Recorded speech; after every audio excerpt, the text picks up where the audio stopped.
Okay, so there's a few ways you're going to use this information. I know it's a lot, but you do have to remember all the reciprocal functions and the Pythagorean identities. And you remember all of the Pythagorean identities come from sine squared plus cosine squared equals 1. So there's the first one. So that's all we're doing here. This is the first way we're going to use it. Tomorrow in class, you're going to use it a different way where you're going to find, not different, but related. You're going to reduce trig functions like multiplied together and added. These particular ones, these are used to help you remember the Pythagorean identities.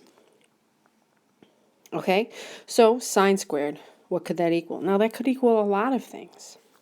That could equal 1 over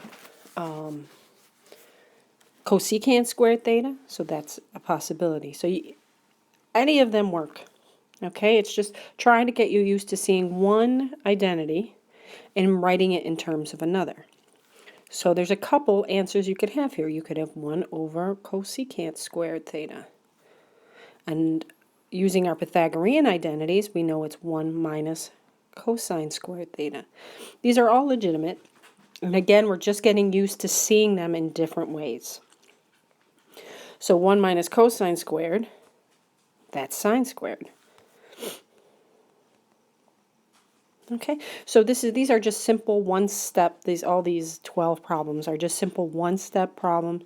Can you find another identity that equals it? And that's what we're going for. So just try a couple on your own. I'm going to do a couple, and we're going to save a few for you to do and go over in class tomorrow.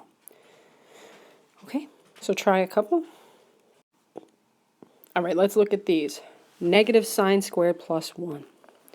So negative sine squared plus 1, if I take cosine squared theta plus sine squared theta equals 1, if I subtract sine,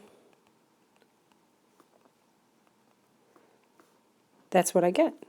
Those cancel out. I'm going to get the cosine squared, this is not a whole lot of room here, is equal to negative sine squared theta plus 1. We're just writing it a different way. So here, this is cosine squared theta. 1 plus tangent squared. That's exactly what we got when we took sine squared plus cosine squared equals 1, and we divided it by cosine squared.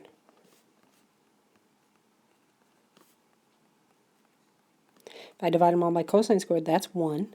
Sine squared cosine squared, this is tangent squared, plus 1 is equal to 1 over cosine squared, which is, drumroll, secant squared theta. So where am I getting these from? I know 1 over cosine is secant. It's the reciprocal. These two are reciprocals of each other. So if I square cosine, I square secant. So this one's answer, secant squared theta. Try a few of them.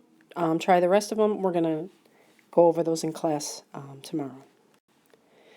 These make you think a little, but not a whole lot. These use all of the trig identities, just trying to just simplify it into one trig identity.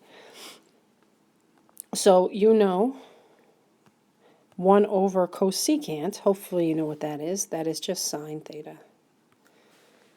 Okay, can you do that for all of these? Cosine over sine, just you have to maybe look at that sheet of paper on the other side of this, and cosine over sine is cotangent. So rewriting, just trying to get you started looking at trig functions and trying to see another one. So this is sine squared over cosine squared. There are a number of things that you can do, but sine over cosine is just tangent. So sine squared over cosine squared is tangent squared. Again, just rewriting one in terms of another. 1 over sine, cosecant. 1 over cosine, secant. And 1 over sine squared. So, well, if 1 over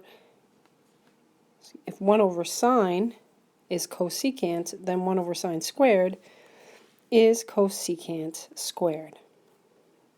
That's it. Let's try a couple more. And it's just simplifying. This one is a little bit easier than the other one on the front of this because you don't have to have anything memorized. Well, you do have to have stuff memorized, but it's easier stuff, I guess. So 1 over cosine squared, secant squared.